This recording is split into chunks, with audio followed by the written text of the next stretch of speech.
Magandang umaga. Ngayong araw po ay i-share ko sa inyo ang paggawa ng farm records o record keeping. Kaya panoorin nyo po hanggang sa dulo.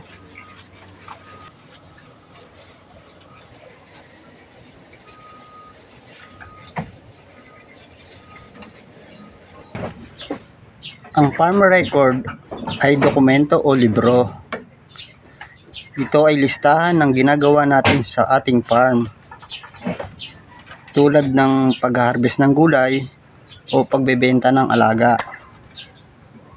Nakatala din dito ang mga kita at gasto sa farm. Gumawa po ako ng chart sa pinakasimpleng paraan. Ito po yung halimbawa ng farm record ng ani sa gulay.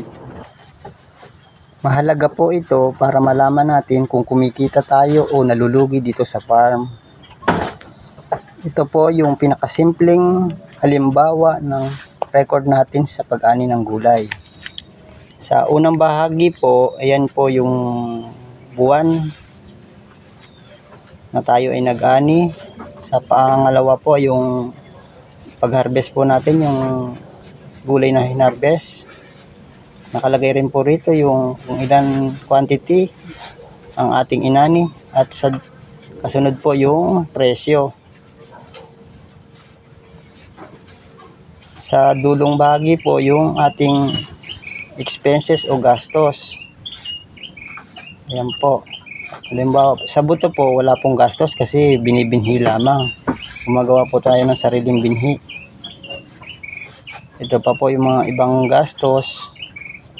Sa pataba, yung inorganic na fertilizer po. Commercial fertilizer po yan na nabibili sa poultry supply. Ito naman pong kasunod yung pesticide po. Gumagamit po tayo niyan para makontrol ang mga peste sa ating taniman. Ito naman po kasunod yung gasolina o kay diesel na ginagamit natin sa patubig. Kasunod pa po yung upa sa tao kung may pagawa po tayo sa farm. Ito po ay isang halimbawa lamang po, hindi po ito yung tunay na kinikita sa ating farm. Ayan po yung total po ng ating kinita, ibabawas po natin yung expenses o yung gastos. Ito na po yung ating kita. Ayan. Ito po ay halimbawa lamang. Hindi po tayo eksperto sa mga gantong detalye. Ang pinakikita ko po sa inyo ay halimbawa lamang po. At ito po ay galing sa aking experience dito sa farm. Ito naman po yung chart na ginawa ko para sa ating mga alagang kambing. Sa unang bahagi po, ayan po yung pangalan ng kambing. Sa kasunod po yung date, kung kailan sila nag-hit at yung pagpa-mating o papasampa. Sa kasunod po yung due date at yung anak, kids. Halimbawa po, ito po si Mama Puti. Nag-hit po siya nung August 18 at na-mate din po. Yan po ang petsa ng mate. Ang magiging due date niya po ay January 18.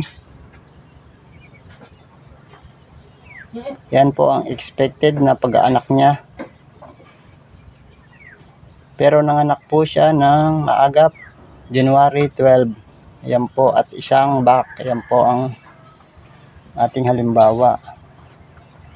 Ito pa po yung pangalawa, yung si Mama Brown, October 13. Ang kanyang hit, tas napasampahan siya ng October 13 din. Ang due date niya ay March 13. Pero nanganak siya ng March 7.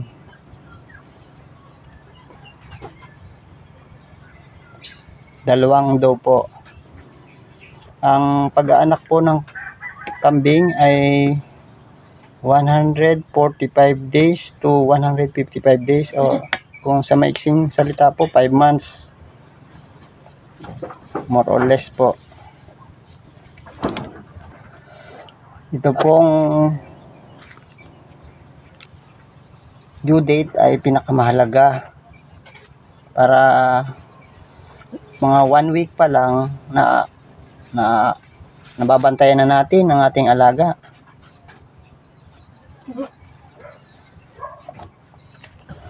Ito po yung pinakamahalagang parte ng ating paggawa ng record.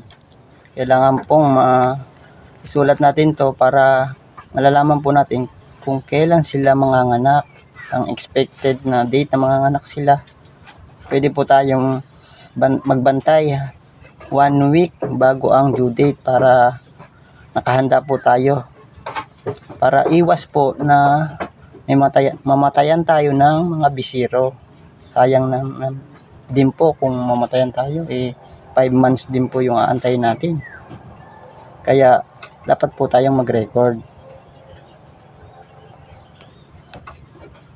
Kaya kung may natutunan po kayo, pwede kayong mag-message, mag-like, at mag-subscribe na rin sa aking channel. Kung may mga katanungan kayo, mag-comment na lang po. At ito na po muli ang ating mga alaga. Konting kasilip sa ating mga alaga.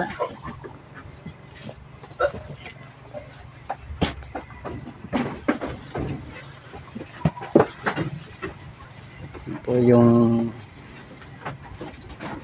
kapanganak lang last week. Malaki na rin po yung kanyang bisiro. At bibong-bibo rin. Po,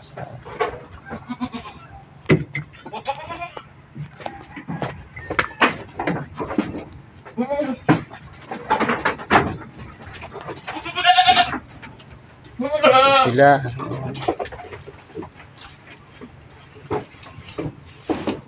Sa dulo, yun. Ang bubuli, si puti. At ang malapit na mga anak, ayan na, oh. Hindi pa rin nanganganak. Malapit na ang due date. Sasakto po yata sa due date ang kanyang panganganak. Hanggang ngayon, wala pa. At ang malaki na si Baby Junior na pagkalaki-laki, malaki na sa kanyang ina. Ang ating Baby Junior.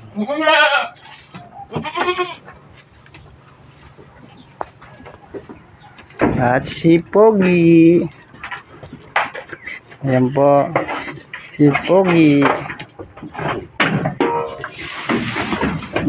Ayan na. Nagpapakitang gilas na naman. Anong ginagawa niyan? Oo. Ang pakitang gilas. Ang hari. Tingnan nyo naman po. Ang poging si Barato. Tingnan nyo. Ganyan kabibo yung makulit niya. At sa dulo po ang ating si Mama Brown na hindi pa rin nag-hit. Hanggang dito na lang po at marami pong salamat sa panonood. Bye-bye.